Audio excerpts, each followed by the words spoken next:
पर एमआईएम और आरएसएस एक ही है और एक दूसरे के लिए है। तो इस आरोप को आप क्या कहेंगे? मोहतरमा यशोमती ठाकुर जो है तो बहुत सीनियर लीडर है, इस वक्त मंत्री है। उन्हें कोई भी बात कहने से पहले सोचना चाहिए। कल वो अपने जब संगठन से खिताब कर रही थी, तकरीर कर रही थी, तो मैं खुद देख रहा था। वो खुद अपने कार्यकर्ताओं से कह रही है कि यहाँ पर कांग्रेस का मतदान तो है, लेकिन हमारे आपस में बहुत फूट है।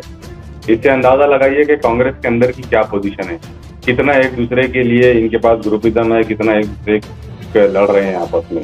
दूसरी बात, वो अपने भाषण में अपनी ही सरकार के खिलाफ कांग्रेसी कार्यकर्ताओं को सड़कों पर उतरने की बात कह रही है। तो कितना इनके अंदर कोऑर्डिनेशन है, आप समझ के चलो महाविकास आघाड़ी का, कि एक कांग्रेस जो कि खुद एक घटक है सत्ता में, और वही घटक, वही संगठन जो है तो अपने कार्यकर्ताओं को कहता है कि अगर सरकार कोई फैसला गलत लेती है तो तुम लोग सड़कों पर उतरो। तो तुम सत्ता में किस लिए बैठे हैं? कि अपने कार्यकर्ताओं को सड़कों पर उतारने के लिए? इससे ये बात समझ में आती है कि कांग्रेस को सिर्फ सत्ता में बैठना मकसद था, जनता के काम, कार्यकर्ताओं के काम, ये इनके नजदीक जो है तो प्रायोरिटी नहीं थी। तो हम समझते हैं कि यशोमती ठाकुर मोहतरमा ने जो कुछ भी कहा है वो उनको पहले अपने अंदर झांक कर देखना चाहिए कि वो कहाँ है, उनकी अपनी संगठन की क्या पोजीशन है। आज औरंगाबाद में कांग्रेस का यह हाल है कि ये लोगों के घरों पर जा रहे हैं, लोगों से कह रहे हैं कि आप टिकट लीजिए कांग्रेस का और कॉर्पोरेशन इलेक्शन में कॉन्टेस्ट करें, लेकिन कोई इनका टिकट लेने के लिए तैयार नहीं। तो इससे अंदाजा लगा सकते हैं कि संगठन का क्या हाल हुआ है। दूसरी बात, मोहतरमा कह रही है कि आरएसएस और एमआईएम एक दूसरे के लिए है। तो मैं मोहतरमा को ये बात बता देना चाहता हूँ कि आपको सबसे पहले अपनी फिक्र होनी चाहिए, अपने संगठन की फिक्र होनी चाहिए। हम किसके लिए है, किसके लिए नहीं है, ये जवाब आने वाले महानगर पालिका इलेक्शन में जनता खुद देगी। इससे पहले भी जनता ने दी है। तो आप ये बात समझ के रखिए कि मोहतरमा ने जो कुछ भी कहा, उनको सबसे पहले खुद का एहतसाब करना चाहिए, खुद का इंट्रोस्पेक्शन करना चाहिए कि वो किस पोजीशन में। बिला वजह अपने संगठन की कमजोरियों को छुपाने के लिए एमआईएम को जिम्मेदार ठहराने का सिलसिला बंद होना चाहिए। आज शाम में जो है मुख्यमंत्री की सभा होने वाली है और शिवसेना की ओर से अलग अलग तरह के ट्रेजर लॉन्च किए जा रहे हैं पब्लिक को इकट्ठा करने। क्या इसमें जो है राज ठाकरे की सभा का रिकॉर्ड टूट सकता है और एमआईएम ने जो डिमांड की है क्या वो सीएम पूरी कर सकते हैं? ऐसी उम्मीद है आपको? देखिए, औरंगाबाद क्या हो गया कि ये जो तिगाड़ी सरकार है, इनके लिए एक हॉट केक हो गया। ये तीनों की तीनों सरकार, तीनों की तीनों पार्टियां जब कभी भी अपना शक्ति प्रदर्शन करवाना है तो आसपास के औरंगाबाद के खेड़ों से, देहातों से हजारों की तादाद में पैसा देकर अपने कार्यकर्ता, वार्ड अध्यक्ष, ब्लॉक अध्यक्ष, शहर अध्यक्ष, तालुका अध्यक्ष को बोलकर जो है तो जबरदस्ती कार्यकर्ताओं को खाना पीना और पैसे की लालच देकर जो है तो मैदानों तक लाते हैं। यहाँ की जो लोकल यूनिट है, ये माननीय उद्धव ठाकरे साहब के सामने अपना शक्ति प्रदर्शन करना चाहती है। अगर वाकई औरंगाबाद से इतनी मोहब्बत करते, चाहे वो शिवसेना हो, कांग्रेस हो या एनसीपी हो, तो ये औरंगाबाद के लिए सबसे पहले विकास के पैकेजेस को मंजूर करवाते, यहाँ विकास के काम करवाते। सभाएं लेने के लिए इनको औरंगाबाद नजर आ रहा, लेकिन जब विकास की बात करने की बात करते हैं, पूछते हैं, तो इनको कहीं औरंगाबाद नजर नहीं आता। आज औरंगाबाद में देखिए आप 8-8 दिन के बाद पानी आ रहा है और भी कई सारी समस्याएं भरी पड़ी है। अगर स्मार्ट सिटी के उस 317 करोड़ रुपए के प्रोजेक्ट को छोड़ दे, जिसमें भी एक बड़ा योगदान एमपी साहब इम्तियाज जलील साहब का है, उसको सैंक्शन करवाने में 1680 करोड़ रुपए का जो पानी का मसला हल हुआ है, वो भी जो है तो एमपी इम्तियाज जलील साहब की कोशिश से मंजूर हुआ है। 400 बेड का अस्पताल जो बच्चों का और खवातीन का, महिलाओं का बन रहा है, वो भी एमपी इम्तियाज जलील साहब के कोशिश से फाइनल हुआ है। तो लेकिन ये सत्ता में होने के बावजूद आपको क्या सिर्फ सभाओं के लिए औरंगाबाद नजर आ रहा, विकास के कामों के लिए औरंगाबाद नजर नहीं आता? तो इनको सबसे पहले विकास की तरफ काम करना होगा, वरना आने वाले दिनों में इनको अपनी हैसियत मालूम पड़ जाएगी महानगर पालिका। नहीं, पहले राज ठाकरे, उसके बाद देवेंद्र फडणवीस और अब मुख्यमंत्री उद्धव ठाकरे।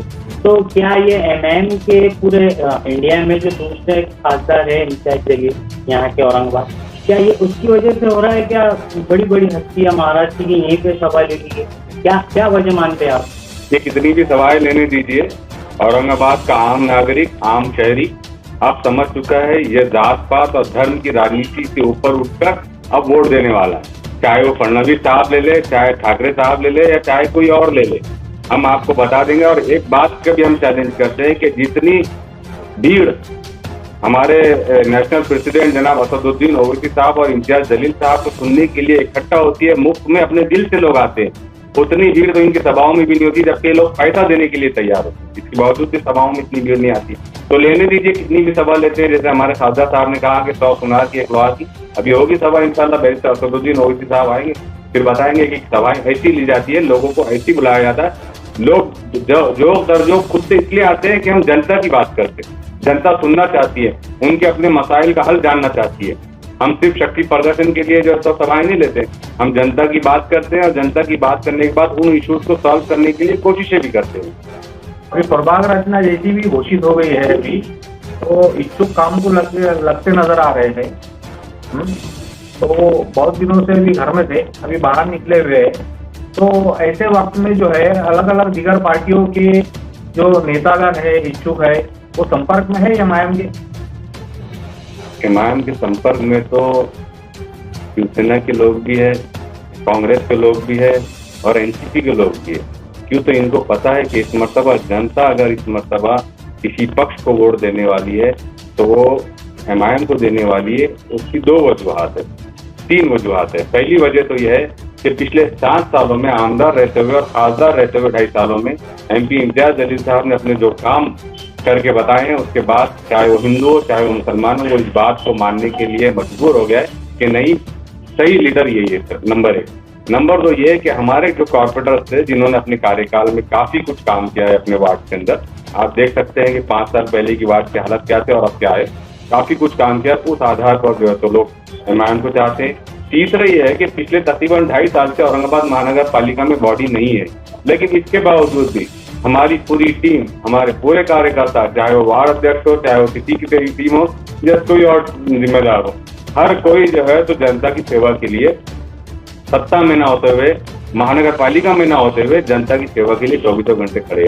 तो तमाम लोग संपर्क में रहने दीजिए, वक्त आएगा तो तब फैसले करेंगे इंशाल्लाह। पिछले इलेक्शन में जो जादू हुआ था, जादू में पहली बार एमआईएम उतरी महानगर पालिका में, विरोधी पक्ष नेता बना आपका। अब क्या इरादा है एमआईएम का? आप खासदार हमारा है तो महापौर भी हमारा होगा इंशाल्लाह। ऐसी उम्मीद है हमारा महापौर, हमारा खासदार हमारा, तो इंशाल्लाह हमारी पूरी उम्मीद है, पूरा यकीन है, अल्लाह पर पूरा भरोसा है, अवाम पर एतमाद है कि वो इस मरतबा भारी मतों से जो है तो हमारे कैंडिडेट को विजयी करेंगे। एमआईएम की फाइट किससे होने वाली है? एमआईएम की फाइट हर उस पार्टी से है जिसने औरंगाबाद के जनता को धोखा दिया। और एमआईएम की फाइट हर उस पक्ष से है जिसने औरंगाबाद की जनता को हिंदू और मुसलमान के नाम पे बांटने की कोशिश की है। और एमआईएम की फाइट हर उस पार्टी से है जिसने औरंगाबाद को सिर्फ वोटों के लिए इस्तेमाल किया, लेकिन जब विकास की बात आती है तो इन्होंने कभी औरंगाबाद की तरफ पलट कर नहीं देखा। लिहाजा औरंगाबाद की जो फाइट है वो हम औरंगाबाद के दुश्मनों से हमारी फाइट। आपके कैंडिडेट को लेकर क्या विचार विमर्श हो रहा है आपकी पार्टी? किस तरह के कैंडिडेट को मिल सकता है टिकट? क्योंकि और लगी हुई है एमआईएम के पास इच्छुक एक वार्ड से 8-8, 10-10, कई वार्डों में तो 20-20 भी है। तो क्या इसमें नाराजगी नहीं होगी या किस तरह के आप कैंडिडेट देना चाह रहे हैं? देखिए, कैंडिडेट देने का जो पूरा फैसला है ये मोहतरम बैरिस्टर असदुद्दीन ओवैसी साहब, इम्तियाज जलील साहब मिलकर करेंगे।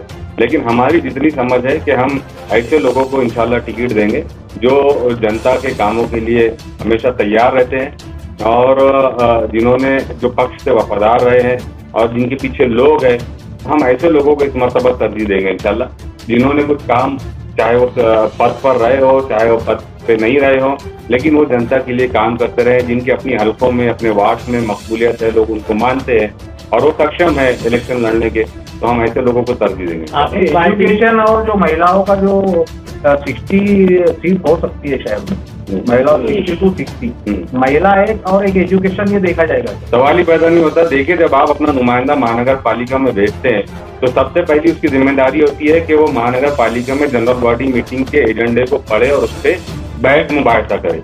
उसके पास इतनी नॉलेज होनी चाहिए, इतनी मालूमात होनी चाहिए कि अगर कोई मुद्दा जनरल बॉडी में पेश होता है तो उसके ऊपर उसकी स्टडी होनी चाहिए।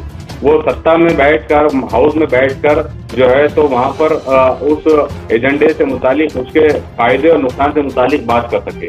तो हम ऐसे ही लोगों को तरजीह देंगे, प्रेफरेंस देंगे कि जिनके पास नॉलेज हो, जिनके पास इल्म हो और जो समझते हो कि क्या जनता के हक में बेहतर है और क्या नुकसानदार है। कुछ जो शहर के बड़े नाम हैं जिन्होंने नगर सेवक बने थे एमआईएम की तरफ से, वो पार्टी छोड़ चुके हैं, ऐसे लोगों को मनाने की कोशिश की जाएगी या उनके खिलाफ भी आप मैदान में उतरेंगे?